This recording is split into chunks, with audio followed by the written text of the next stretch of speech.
It's 6 p.m. The February 3rd session of the City of Eau Claire Plan Commission is called to order. I will call the attendance roll. Commissioner Davis. Here. Commissioner Erickson. Here. Commissioner Felton. Here. Commissioner Helgeson is absent this evening. Commissioner Holtzman. Here.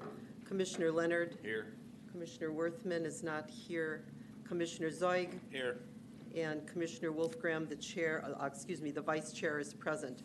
We have a quorum with 7 members.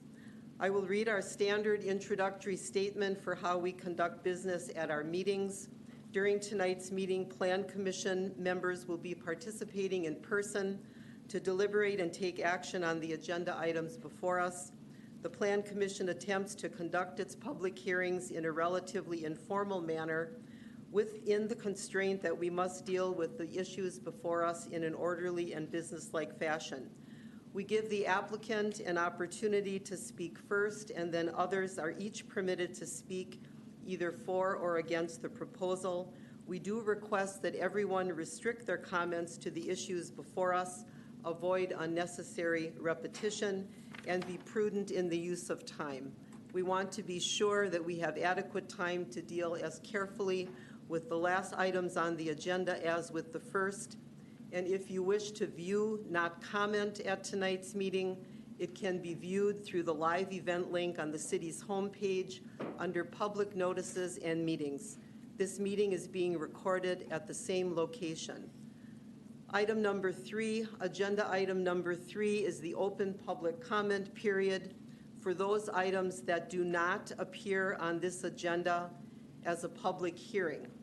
If you are here to give public comment on items number 6 or 7 or items not appearing on this agenda as a public hearing, you can come up now.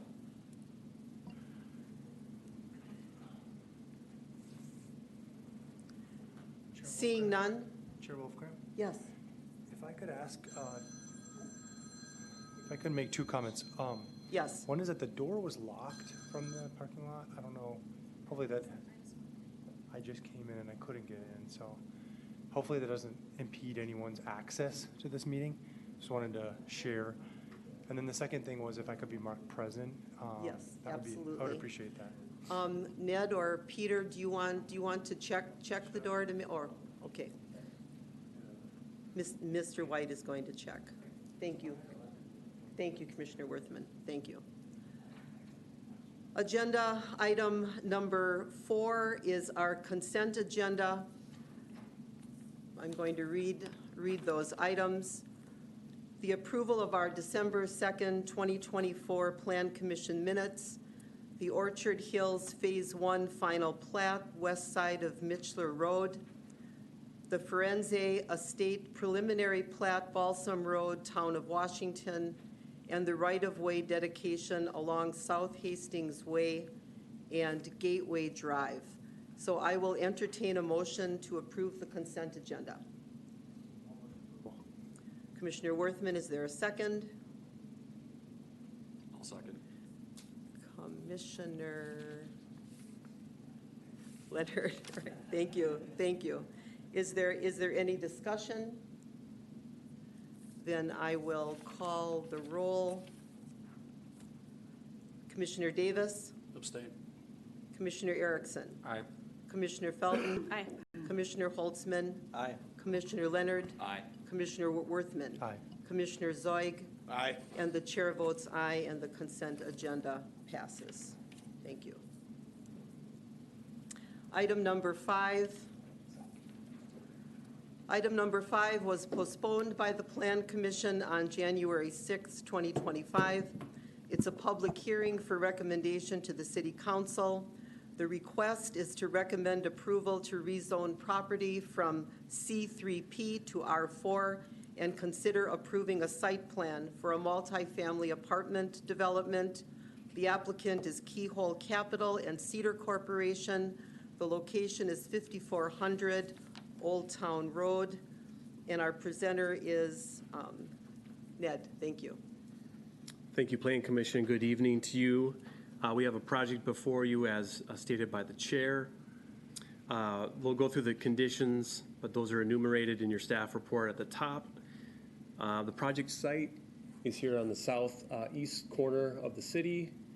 This area is rapidly developing with the investment of the private sector and public sector through Tax Increment Financing District 17, the city, to upgrade some of the road infrastructure and the utilities and such through this area as it grows. The subject site is outlined here in yellow. This is the overall concept drawing that shows the multi-unit complex of 5 buildings, 61 units per building. As part of this collaborative project with the city, putting forward some tax increment financing increment incentives for the developer to be able to do this project with the road upgrades. There's some conditions required. They're going to need to meet all those conditions as part of the TID development agreement, which is one of the conditions on the forefront of the staff report. Part of that is affordable housing goals, and so the developer has met those goals with 75 units of the 305 units total, allocated to 60% and 80% county median income. So those are just noted here in their narrative, but also called out on the slide. They also have a build-out requirement with the TID to be able to meet that, and so they're projecting to build out each building over a phased approach from early here in the spring all the way to early summer of 2027. So rapid build-out over those years. Some renderings, and we apologize that some of these were missed earlier in the packet. It was kind of a rush job to get everything, especially in this project. There's a lot of details, complexities, so these were missed initially, but we're able to get these to you this afternoon.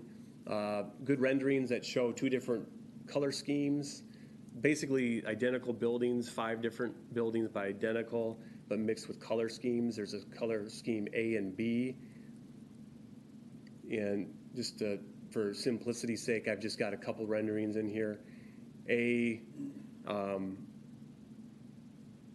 little more of the browns, and then the B a little more introduced the grays. So it should help mix up the look and feel within the 5 buildings within the whole complex.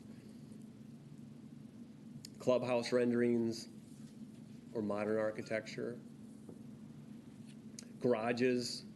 The applicant is providing, based off the market, a variety of different types of parking solutions, whether it's attached garages within the multi-unit buildings, detached options as you see here, carports, which is something kind of new that we have not seen, and then also surface parking stalls, priced accordingly. So those are the renderings. They meet the multifamily housing design manuals in terms of facade breaks, parapet screenings, and such. As we get into the actual parcels, Lot 1 is the main development site over 13 acres, which would be subdivided. Lot 2 retains the Badger West Wine and Spirits property. And then the Outlot 1, as you can see, is along I-94. There's also kind of an L-shape stormwater management solution as part of that Outlot 1. This is the overall site plan. Again, difficult to read, but it's broken up into thirds. You can see the 5 buildings there. There's 3 that are along the Old Town Road, and then 2 that center on the courtyard with the clubhouse and the pool. Again, 61 units in each building. These are the slices of each of the site plans to look a little bit more in depth in the project. This is the building furthest to the east as you are on the corner of Bourbon Street and Old Town Road. You can see with that building that hugs the corner, there's some parking tandem stalls that actually work with the tuck under garages that are attached. And so that they've kind of cantilevered those garages to soften the appearance of them. Again, we can go back to the renderings if need be. There's a detached garage in front or behind of that. And then also there's some carports to the right of it. Moving along, this is more the center, shows 2 of the buildings, and then also the courtyard. Again, the variety of parking solutions. And the final shows on the west end the other buildings, and then how working with the city, the developer is pledging to dedicate an outlot for a strip of land for a future bypass or overpass across I-94 to match up with Owen Ayers Court. A bit of a engineering challenge to bring that road up and over and then link back into Owen Ayers Court over by Johnny's Steakhouse and the Holiday Inn. But engineering is working on design work on that, hiring that out. So that is a part of this project in the sense that they're dedicating that strip of land to that future road. And Al Rinka with the Engineering Division Department can also comment on the infrastructure build out and phasing and timing and how we're working with the developer on that. This is the utility plan. Again, it's hard to read. This is a large site, 13 plus acres, but looking at the private and public utilities, the public utilities that come in basically parallel I-94, and that's where they're going to stub in and then bring it into the actual private site. There are some mains that are going to actually be 8 inches, and we're working with them. They're going to need to revise their utility plan so that anything that's about 8 inches or larger is going to be dedicated to the public through easements, so that the city, we have obviously the knowledge of maintaining and keeping those things in working order for public safety, that those would be turned over to the city. So that exhibit will actually come back, be revised in terms of the utility plan, and also the CSM with the proper easements that cover those utilities. So again, those are conditions of approval. This is the actual trail network, internal. They've got a lot of great connectivity within the site to encourage walkability and connectivity within the structures, but then also some external public trails and also a sidewalk along Bourbon and also a trail along I-94, which is a stipulation of the TID agreement. So the purple trail is actually the city trail. The yellow trail, I think I can have Al speak on that in terms of who will actually own that. And you can see that that trail goes along Old Town Road. In our bicycle and pedestrian plan, that trail is meant to go from basically the town hall of Washington across and serve eventually all the way over to Fleet Farm. And so that is an important connectivity trail for bike and pedestrians as we move, as we grow in that area. You can see it stubbed up towards that future overpass, which is meant to be, the original concept was actually to have that trail, just a trail over the bridge or over I-94. But as we've looked at it more and more, we think that a local road would actually be very beneficial in terms of connectivity. Developer also, can correct me if I'm wrong, but is seeing that as also a nice markability point of view too in terms of visibility and accessibility for the project site. So again, that's a project that will be designed and built in a few years, but should add a lot of opportunity for mobility, traffic movement, so that you're not having to go back onto the, US 53 and go into the city that way, rather go through Owen Ayers Court and up into the mall area at Oakwood Hills. Wanted to call out as a condition, one of the accessibility concerns is this area right here. Again, the developer is showing some great connectivity through inside the site. There needs to be a linkage to the trail. The grade changes, if you've actually been out to the site, they're quite challenging. And so working with the city, this would be working with the engineering, how to actually make a ramp connection or something that's more accessible for all individuals to actually reach that trail to be able to go over the bridge. Again, these grades are very challenging, so we'll have to work with them on that connection point, but it's required by our site plan ordinance. Again, this is the grading plan, and we circle out a few of our concerns. The city's code does not allow driveways in excess of 15% grade. And again, this is the grade changes right there, as you can see with the lines that are very close together, and the red is the main entrance. And that's a focal point for the developer to have this look as you go into the development and see the clubhouse and that attractiveness. So we understand that, but the grades need to be addressed. Engineering can speak to the reconstruction of Old Town Road when that occurs. There may be an opportunity to be able to lower at least the front apron of this driveway, but again, a concern that Al can address. There's also stormwater concerns here with this L-shaped structure for accessibility for public access when we need to get our street crews in there for maintenance in terms of dredging, cleaning that out with the pipes and sediment buildup. And so that's an area that we'll address as well. The larger pond obviously is more accessible off of Bourbon Street. Landscaping, they have a nice landscape plan that shows traffic islands, building foundations, courtyard, lots of landscaping, meets the ordinance.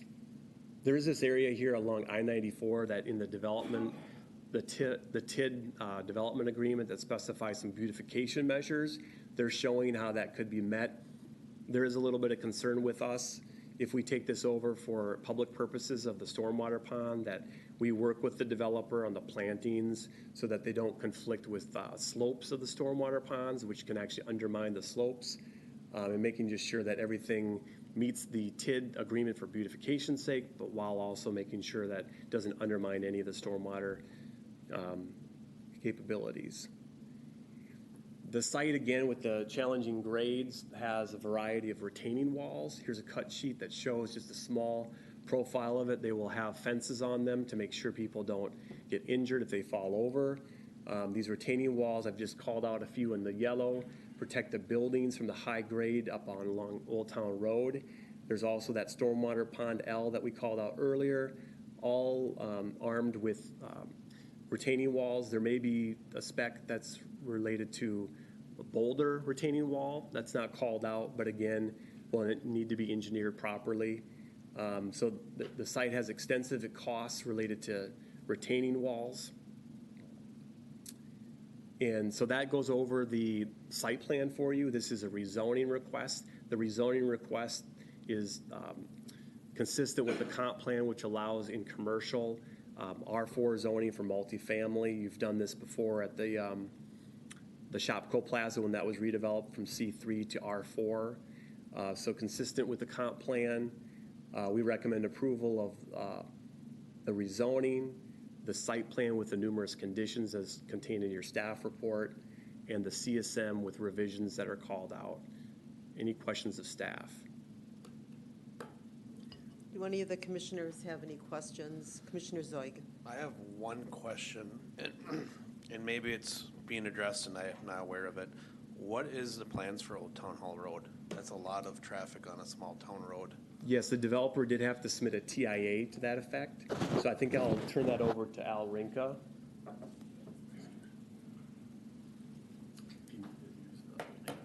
Good evening. Yeah, so with the Old Town Hall Road, that does have to get upgraded. That is going to be a city expense. That is not on the developer to do Old Town Hall Road upgrades. They did submit a TIA.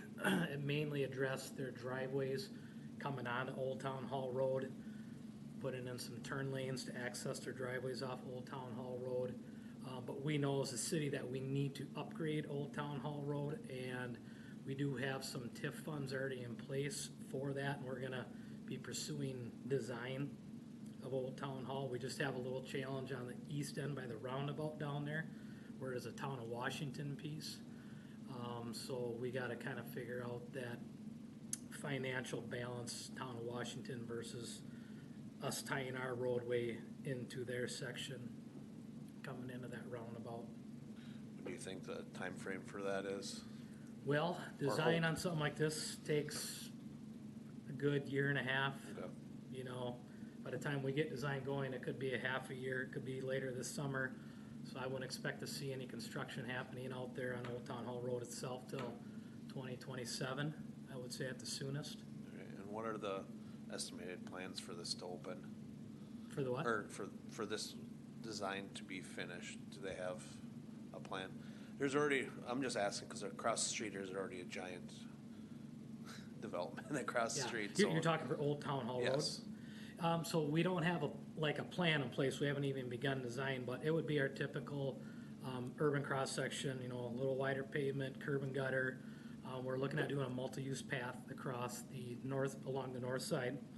That was shown by that pink line in that sketch before us. So that would be our pedestrian access along Old Town Hall Road, going from, say, the roundabout to this potential future overpass. That would go over I-94 and eventually continue on west down to Fleet Farm. So there's a conceptual plan, but no plans on paper yet. Okay, thanks. Yep. Commissioner Worthman, did you have a question for Mr. Rinka? It might be for Mr. Noel, actually. Thank you, though, Mr. Rinka. Thank you, Mr. Rinka. Thank you, Mr. Noel, for this presentation. I think my question is kind of around that northerly retention pond.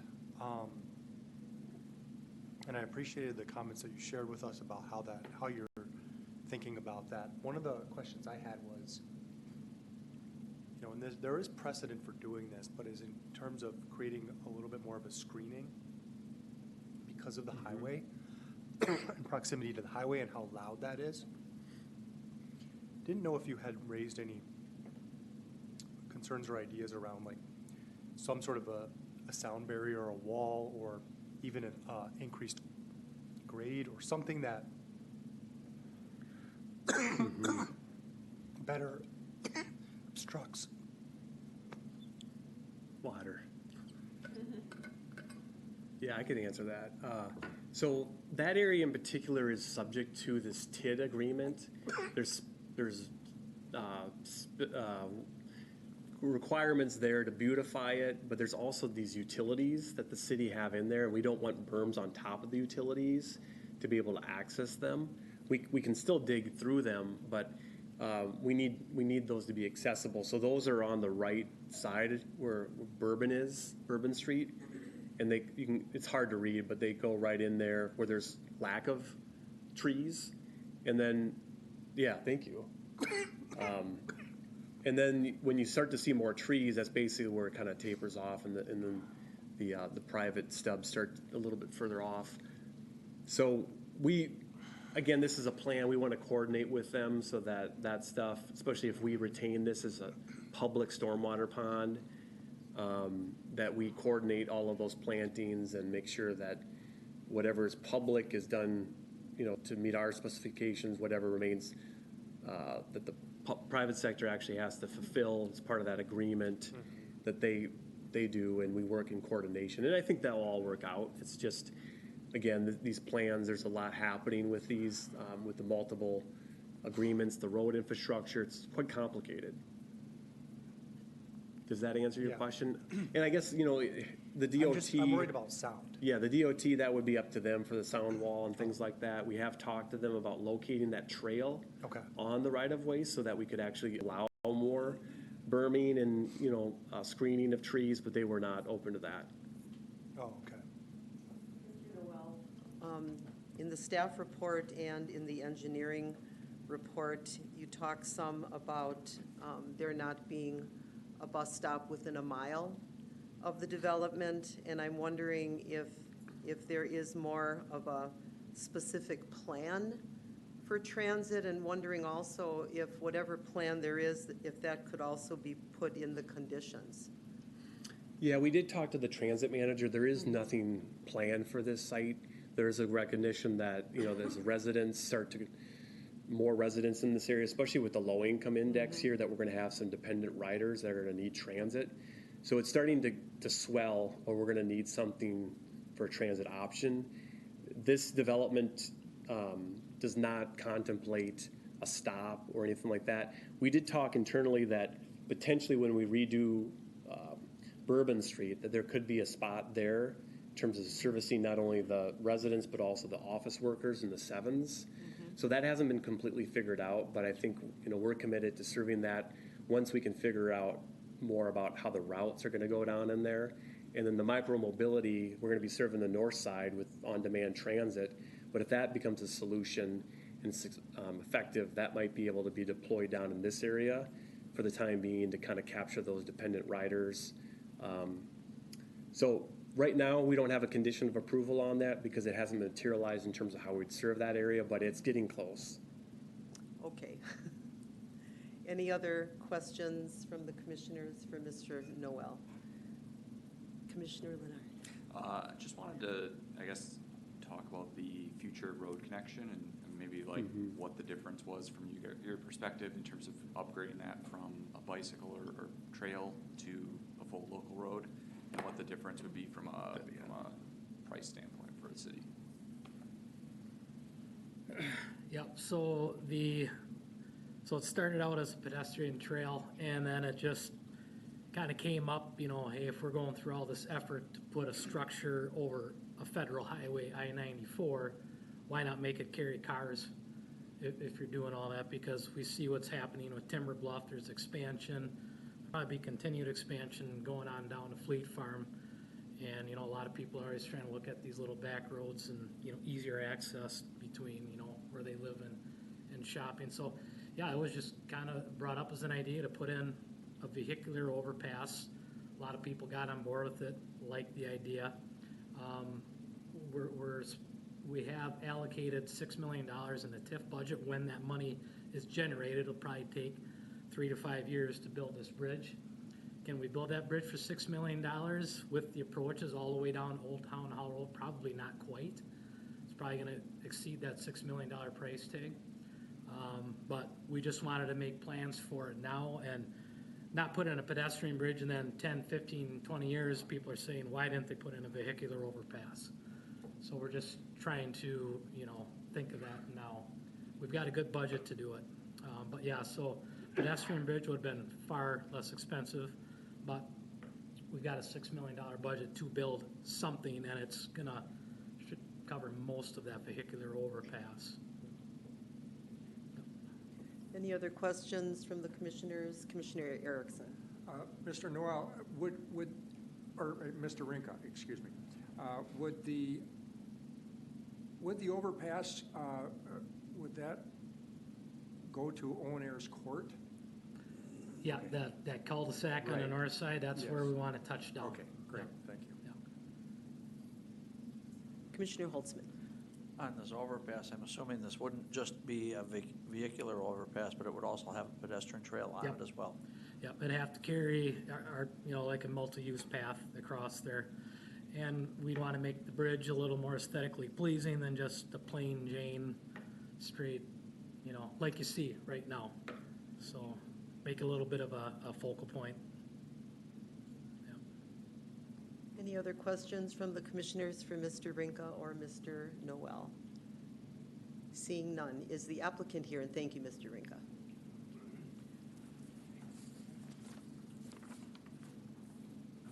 Good evening. If you could state your name and address and spell your last name, please, before you begin. Thank you. Sure. My name is Jim Rooney. My address is 7646 178th Street, Chippewa Falls. And I would just like to start by thanking the commissioners and the council members, as well as city staff. This has been a long time getting to this point. We've been talking about this since the summer of 2022 and have worked. I also want to recognize the city attorney's office because they put an awful lot of work into this developer agreement. And so a lot of work to get to this point. I think both Mr. Noel and Mr. Rinka did a great job of explaining the high level. Just to quickly recap it, our intention is 5 buildings. They're 4 stories.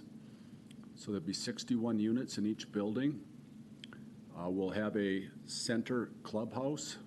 It's about 10,000 square feet. It'll be super high amenity clubhouse. We'll have a fitness center. We'll have a dog wash. We have a business center, a hot tub and sauna to go along with the pool, and quite a few other amenities. We're very supportive of the pedestrian function and the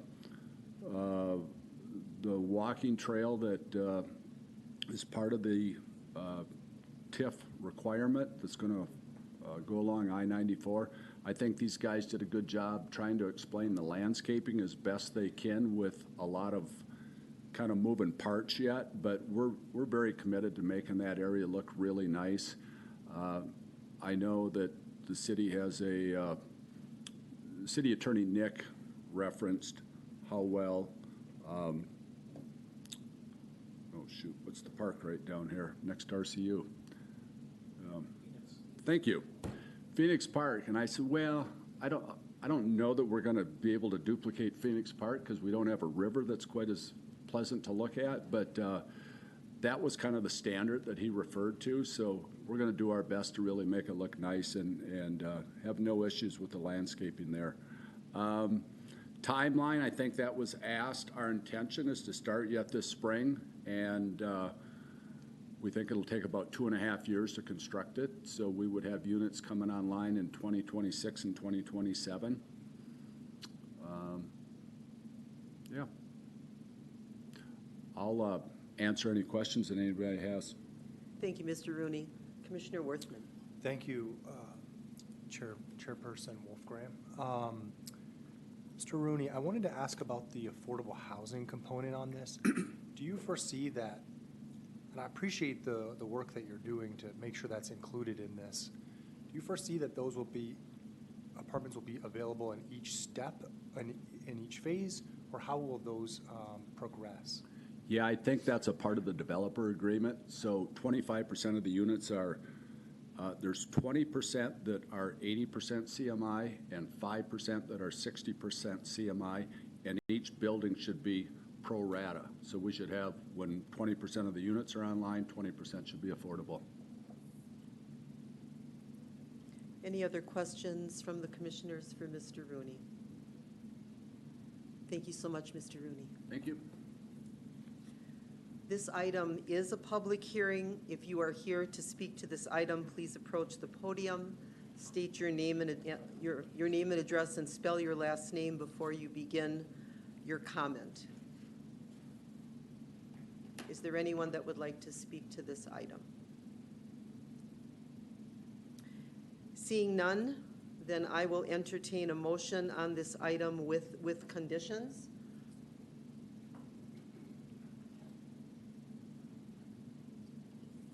I'll make a motion. Commissioner Zoig, is there a second? Commissioner Erickson, and is there any discussion on the item? Seeing none, then I will call the roll. Commissioner Davis? Abstain. Commissioner Erickson? Aye. Commissioner Felton? Aye. Commissioner Holtzman? Aye. Commissioner Leonard? Aye. Commissioner Worthman? Aye. Commissioner Zoig? Aye. And the chair votes aye, and the item passes. Congratulations.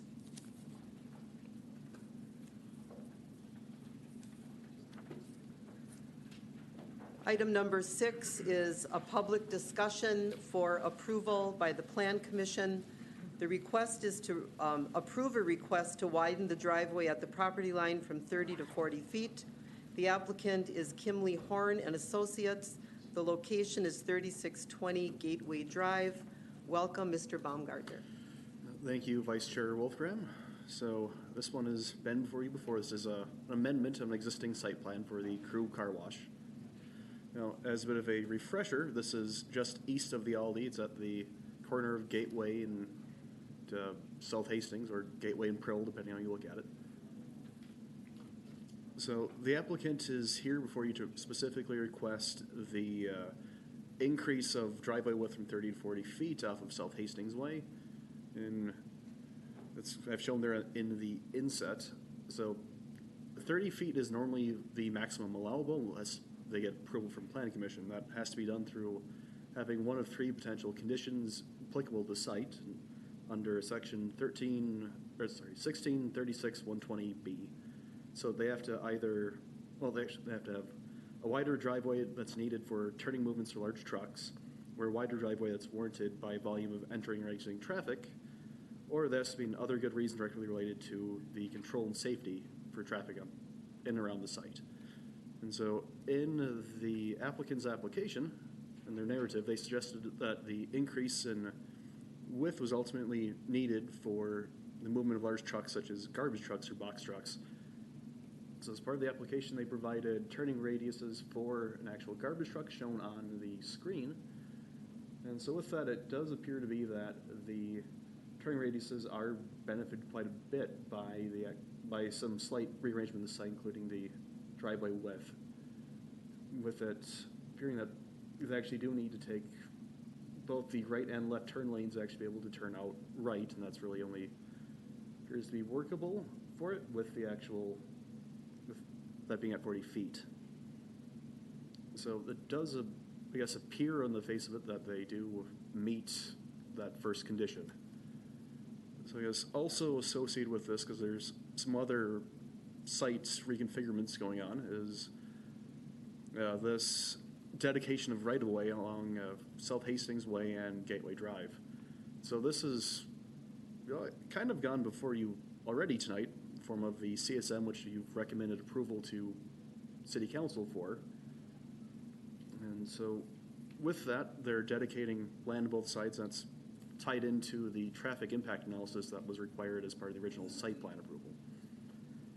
So with that, there's some things going on with it. The dumpster enclosures were moved further south. The islands or peninsula southwest of the building seems to have gotten a little smaller. I just noticed that today. I'm not quite sure why that's happening. And the landscaping has kind of been well, it looks like it'll have to be reconfigured as part of this by the narrowing of the actual streets there and the relocation of the dumpsters. So that's, if approved, staff really only have one condition for you tonight, and that would be that we would want to see a revised landscaping plan to reflect all the changes that are being proposed. And with that, stand for any questions. Thank you, Mr. Baumgartner. Are there any questions from the commissioners for Mr. Baumgartner? Seeing none, thank you. Is the applicant, I'm sorry, Commissioner Erickson. Thank you, Chairperson. The addition of right-of-way that's going to be dedicated, and then also there'll also be that driveway that'll be eliminated there. Is that to accommodate turn lanes? So Commissioner Erickson, that is my understanding, yes, that is being dedicated to accommodate those turn lanes. Okay. Both on Gateway and on Hastings? That is correct. That's, in the turn radiuses, you can kind of see them a bit better there. And let's see, was it? Can you kind of zoom in on the top corner there, Ned? The no. Well, technical difficulties.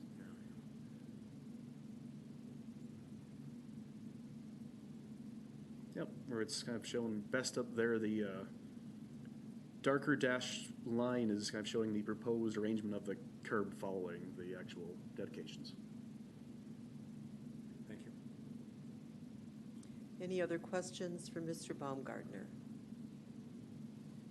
Seeing none, thank you, Mr. Baumgartner, and the applicant can approach.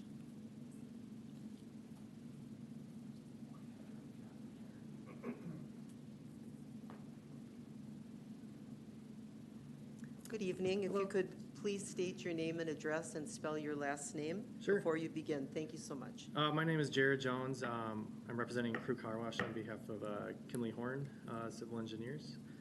My address is 4537 Chowan Avenue South in Minneapolis. Is there anything that you'd like to add, Mr. Jones? Not really. It was very well covered. Yeah, essentially just wanted to reiterate that we requesting the wider driveway to support the garbage truck movement from South Hastings Way into the site. Due to kind of the way the site functions and what land we had available to locate the trash enclosure, the location that it's shown currently is the best location that we could find. And just getting that truck movement to work, we really want a little bit more space for them to move into the site without rolling over the curb or impacting anything else. So. Any questions from the commissioners for Mr. Jones at all? Commissioner Worthman. Just in terms of the condition that was talked about, restoring the landscaping around that, does that seem fine to you? Yes, absolutely. As we were kind of working through the revised site plan, we only updated our site plan while we were going through approval. So when we come back for building permit, we'll have a fully updated landscape plan meeting the intent of the original approval. Any other questions for Mr. Jones? Seeing none, thank you so much. Thank you. This item is a public discussion, not a public hearing. I will entertain a motion on this item with conditions. I'll motion approval. Commissioner Worthman, is there a second? Commissioner Davis, is there any discussion? Seeing none, I will call the roll. Commissioner Davis? Aye. Commissioner Erickson? Aye. Commissioner Felton? Aye. Commissioner Holtzman? Aye. Commissioner Leonard? Aye. Commissioner Worthman? Aye. Commissioner Zoig? Aye. And the chair votes aye, and the item passes. Congratulations.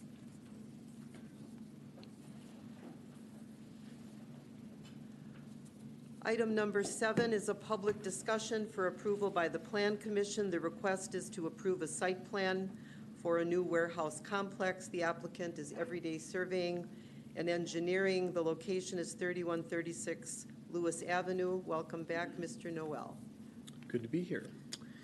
We have another site plan before you, an industrial development on the north side of town. A vacant lot that's pictured here on the right with build-out. It's a phase project, some warehousing. And the site development runs north to south, as you can see here, with access off of Hogarth and also Lewis Avenue there with stormwater functions, parking, and warehousing with a future building off to the left or the west that would be a future project. The project meets code. There's just a few conditions, fairly straightforward, just with stormwater calcs and drainage solutions and outdoor lighting, if any is being proposed, that to be fully shielded, whether on poles or wall mounts. And if there's any outdoor dumpsters, which we didn't see, we're assuming that they're inside the buildings. If they're outside, that they'd be in full enclosures. But again, fairly straightforward project, a build out of this vacant lot in the industrial area, zoned I1, I2, sorry. The applicant is here if you have any questions of him. Thank you, Mr. Noel. Are there any questions from the commissioners for Mr. Noel? Seeing none, thank you so much. And the applicant can approach.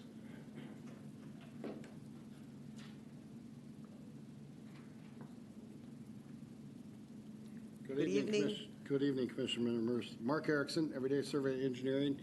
We are bringing forth the Lois Hogarth Partnership development, ideally named for the two streets immediately south and north of it. The client and the future owner concurs with the conditions of approval. At this time, no outdoor garbage is needed or warranted. Stormwater drainage calculations will be submitted, and outdoor shielding of lights will be provided. Thank you, Mr. Erickson. Are there any questions for Mr. Erickson from the commissioners? I have one. Commissioner Worthman. Thanks for coming down this evening. Wanted to ask about the trees on the site. The newly planted one, sir? The forest that we see in this picture, Correct. that doesn't exist anymore?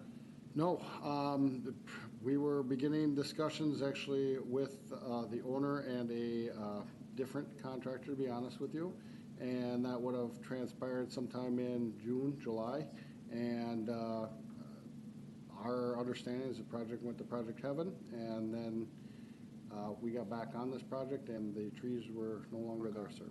Okay. So, Thanks. was not a decision by myself or the current building contractor. It was an owner's decision, so.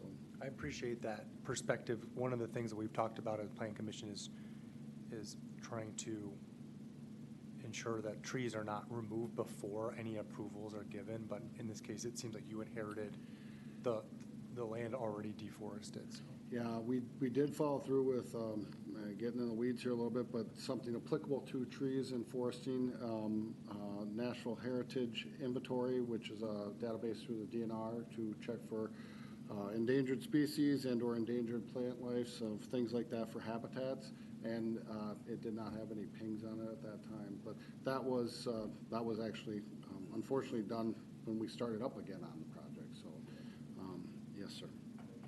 Yep. Any other questions for Mr. Erickson? Seeing none, thank you so much. Thank you. This item is a public discussion and not a public hearing. I will entertain a motion on this item with conditions. Commissioner Davis, is there a second? I'll second. Commissioner Zoig, is there any discussion?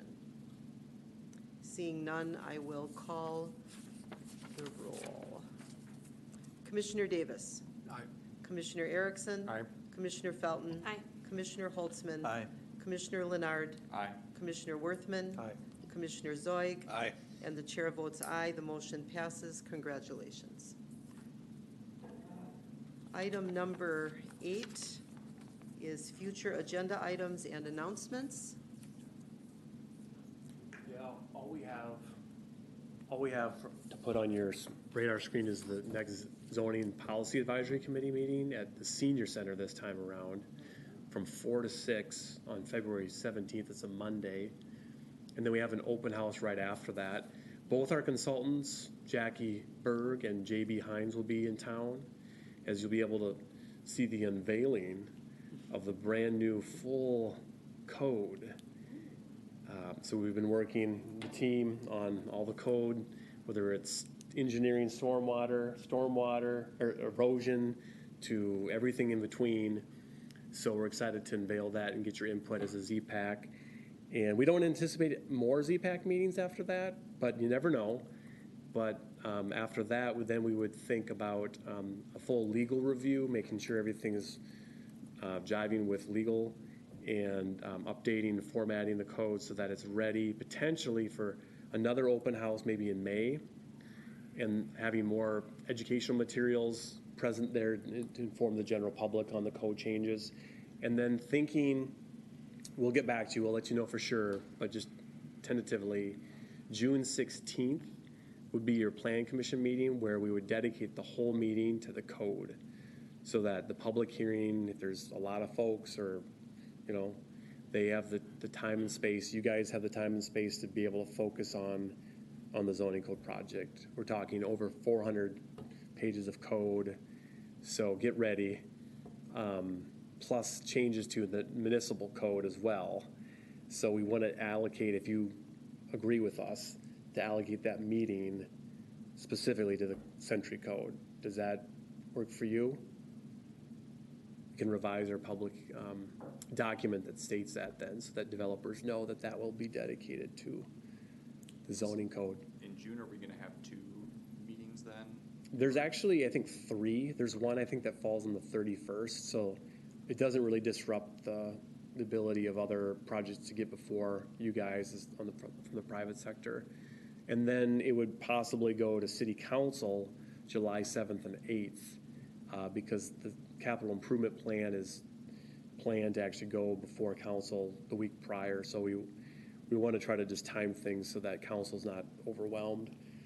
And then there's also 4th of July in there as well.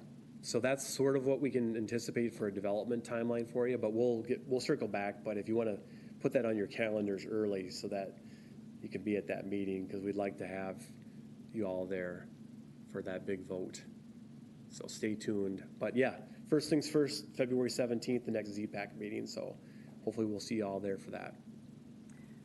Well, That's all I ZPAC have. is just an incredible piece of work by staff, and all of your work, I know, is just incredibly appreciated. Thank you so much. Yeah, appreciate that.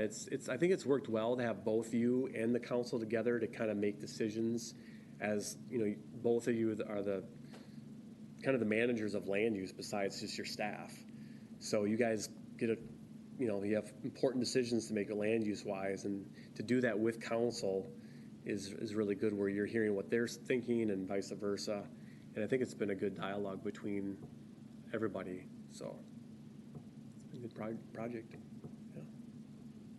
Nearing the end, so about 2.5 years into it. Commissioner Erickson. Do you think we're going to be able to get through both the code changes, the 400 pages of the code itself, and the municipal changes in one meeting? That's the hope. Now, we do have baked in a possible extra meeting for you, but then that would be where, actually, municipal code-wise, you don't actually have to approve of that. That typically just goes to council. So we'll get back to you on the municipal code things. Like, for example, there's some updates in 19 stormwater erosion control that maybe we don't need to even bring to you if you're not interested in that. So we'll get back to you on all of that stuff, but yeah, just the land development ordinance alone will take up your whole meeting.